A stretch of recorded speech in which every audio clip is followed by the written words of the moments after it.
it's Danny Flexen here for Seconds Out. Delighted to be joined by top trainer Billy Nelson here in the extension that he built himself single-handedly. Something like that. Billy, how you doing, mate? It's absolutely nothing like that, Danny. nothing. I couldn't hit a nail in straight. I'm good, mate. Thanks.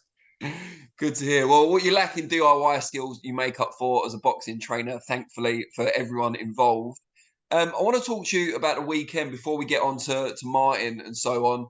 We saw Joe Joyce, a fighter that we've discussed in these interviews many times before, go in once again with Zhilei Zhang, having lost their first fight, failed to get revenge. Unfortunately for him, was stopped or knocked out, in fact, this time earlier than in the first fight. What did you make of it all? I felt sorry for Joe. I don't think I would have took the rematch because he got comprehensively outboxed in the first fight. And if you watch previous fights against Southpaws, i.e. Usyk in the amateurs, again, he was comprehensively outboxed. So, but maybe a bit of pressure was put on him to take the rematch. And he will regret it now, obviously, because I just think he had too many things to rectify from the first fight, and he didn't look very confident, did he, in his interviews, etc., etc. How much of it do you think was his mindset going in? Because a lot of people have said he didn't look entirely comfortable from the ring walk, and how much of it do you think was just not having that technical capability to deal with a talented southpaw? I think there's a lot to do. I think he struggled on his ring walk. On his ring walk, he was dancing and singing. I've never seen him do that before. That's one of two things. He's very nervous. He's either very nervous, he's just very apprehensive of what's coming his way, going to come his way. I think maybe knows what's going to come his way. And how much of it do you think, because obviously he had a training camp, I mean, he's had his whole career to learn how to fight southpaws, but knowing the flaws that got exposed against Jang the first time, he had a full training camp to correct those. From what we understand, better southpaw sparring this time around. Do you think it's just he can't deal with southpaws? That's just a thing now. It's too late. There's no shame in it. I mean, I've trained guys that just can't handle southpaws. In fact, Ricky Burns wasn't very good against southpaws, and when he went to match him, that's all he seemed to give him: southpaw. Switch hitters and southpaws. After being told he wasn't very good against southpaws. Ricky would tell you differently. I see it every day in the gym. Great fighter that he was, he just wasn't as good against southpaws. And there's a lot of fighters like that. So that's why, in my opinion, he probably shouldn't have took the rematch. And with that in mind, does that mean then that there is still a lot left for Joe Joyce in the sport? Because he's lost, if it is he can't handle southpaws, he's still got plenty of big fights against orthodox fighters. Anthony Joshua's orthodox, Dillian White, if he comes back, is orthodox. 100%. Well, aye, definitely. But has his punch resistance went? That's my only, because let's be perfectly honest, as good a fighter as Joe is, even against substandard opponents, he took a few scalps. He took a few good right-handers, and they all take the toll. And that's only a few punches in fights. In sparring, you take more punches in sparring than you ever do in fights. Obviously, because you're doing much more rounds there.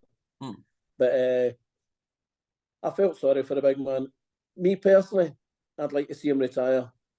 But if he doesn't retire, I'd like him to see him obviously never fight at southpaw again. And what of Zhang? How much can we kind of evaluate his ability based on what he's done against the same opponent twice? I know he looked good against Hrgovic previously as well. No, he beat Hrgovic. There's no doubt in my mind that he beat Hrgovic, and most people's minds that he beat Hrgovic. I think he's a world-class fighter, but he's not an elite fighter. Martin Bakole is very, very confident that he'd stop Zhang. Very confident. What is the key, do you think? Is it movement and fast feet more than anything else? Movement, fast hands, fast feet, head movement, varying direction. Boxing, the textbook way about fighting a southpaw is your left foot on the outside of his. You don't always have to do that against southpaws. And well, without getting out of the way, you sometimes Usyk does it against orthodox fighters, doesn't he? He comes inside your front foot, touches upstairs, touches downstairs, left hand's over the top. He's brilliant at it. It's just role reversal. And so the two major fights that have been talked about for Zhang after beating Joyce for a second time were Anthony Joshua, perhaps in China. Eddie Hearn threw the hat in the ring. And Tyson Fury, of course, although Zhang is #1 contender for Usyk rather than either of those two. But what sort of chance would you give him against Fury and Joshua? No chance against Fury. And I actually think Joshua would beat him. That could be a good fight for Joshua then. Big money. That's not the fight Joshua's after. No. There's another fight in the pipeline for him, so I'm hearing. Yeah, well, we shall see about that. But wanting to get back onto you and obviously Big Martin, he's been obviously sparring Tyson Fury once again up in Morecambe. We've seen a few pictures from that. How much, if at all, has Martin been asked to change what he would normally do in light of who Fury's going to be facing next? No, you wouldn't. They wouldn't ask Martin to do it. Martin, they know Martin's a world-class operator, and you know him at his best and Tyson at his best is just a joy to behold. It's brilliant sparring. It really is good sparring. And sorry, you go ahead. No, on you go. I was going to say, how well will that prepare Tyson for someone like Ngannou, who's, not a boxer? He's completely unorthodox. How much can that? Is it just a case of you're sparring better people than you're fighting? Obviously, 100%. I mean, Ngannou's not as strong as Martin Bakole. Nowhere near. He certainly not get the skill levels of Martin Bakole. So, if he's not, his strength, Ngannou's strength is his strength. His strong suits are his strengths. Martin's stronger. And he's not the greatest boxer, and Martin's a world-class boxer. So, you're sparring with somebody that's better than your opponent all round. Does it show then that Tyson Fury's taking this Ngannou fight seriously? Oh, I tell you right now, he's taking it seriously. Very seriously. Ngannou's in for a world of trouble. He's nice man, great athlete and all that. But he'll, as he would do to Tyson in the MMA, it's just the role reversal, wouldn't it? As soon as they get you in the deck, they tie you nuts. Yeah, I don't think Tyson's going to be going into the octagon anytime soon, despite what he might say. I don't see it happening. And is Martin going to be on the same show? Yes. And is it going to be against Carlos Takam? Yes. Excellent. That's a really good fight. Mm-hmm. How's that come about? Because that's one that's been discussed for a while. We've just been asked. We just got offered the fight about 10 days ago, 12 days ago. And we said yes straight away. And how do you assess Takam? Just when it seems like it's about time for him to retire, we talked about retirement earlier, he seemed to pull a big performance out the bag. Well, he did, and it helped with Martin Bakole smashing the 11 daylights out of Yoka. Is there anything left in Yoka? I don't think so. And Takam just get fed what Martin left. Pick the bones. More or less. What sort of challenges do you think Takam can present to Martin then? None. That's almost too brutally honest. I suppose it's not your job to build the fight though. But no, I think Martin will stop him within 6 rounds. Wow. I mean, that'd be some statement given that, Takam's known for being durable. He took Anthony Joshua later than that. I think Chisora went later than that as well. No, it took AJ 10. I think it was Chisora 8. 8, I think. But yeah. Joe Joyce done him in 6. Oh, of course, yeah. But that was contentious stoppage, wasn't it? He was going to get to him, wasn't he? Yeah, I mean, I think so. But there was an element of controversy at the time, I seem to remember. But in fairness, he had a very good fight against Mac Mudimov over in Canada. He hurt him several times. I think the Canadians' youthfulness basically got him through the fight. And have you been given any sort of incentive or guarantees for Martin's future should he get past Takam on that show?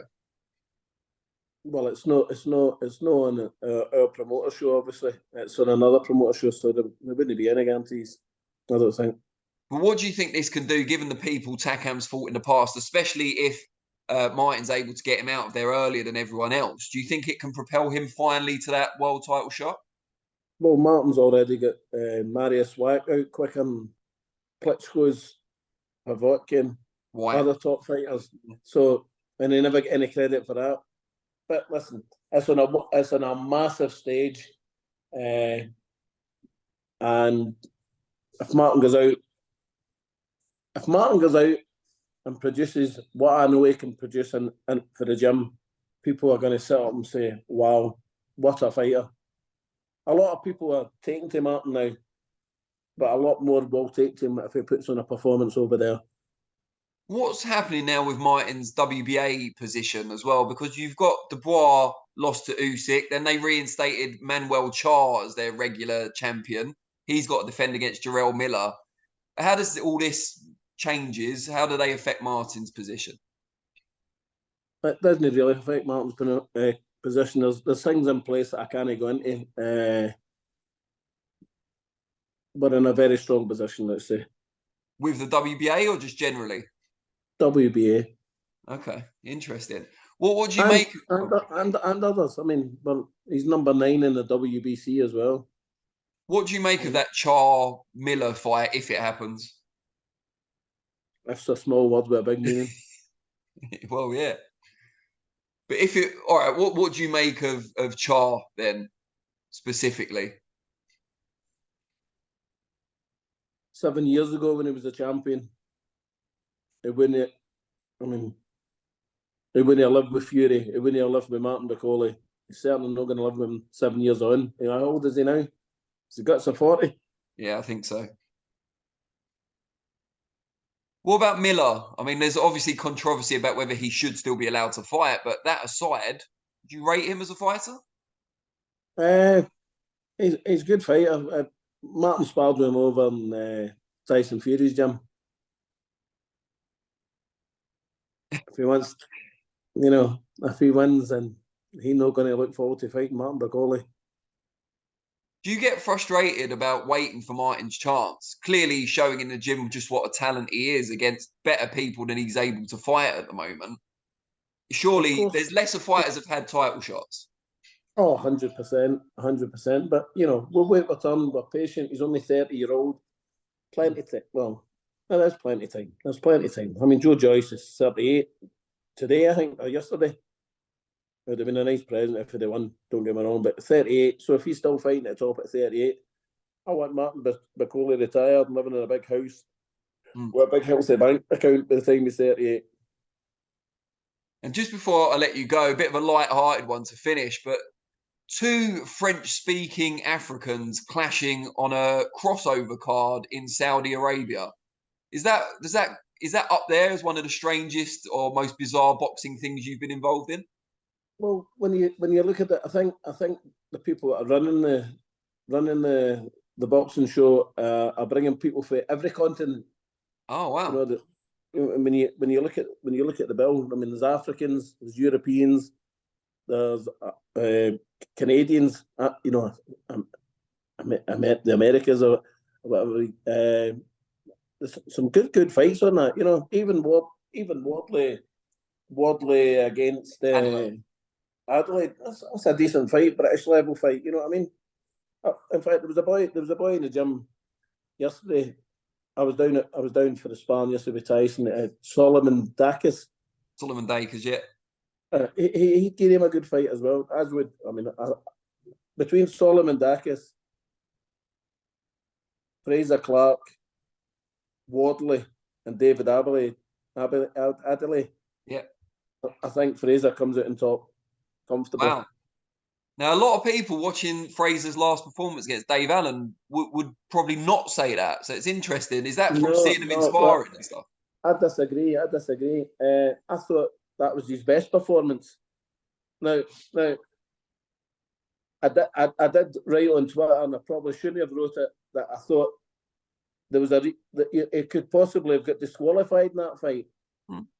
Right, so maybe I was right, maybe I was wrong. I was probably wrong in saying it, but that was just my opinion, and for that I apologise to Fraser. But I think by far he's the best fighter out there for. What did you see in that fight? I think the Dakis boy could be second best fighter.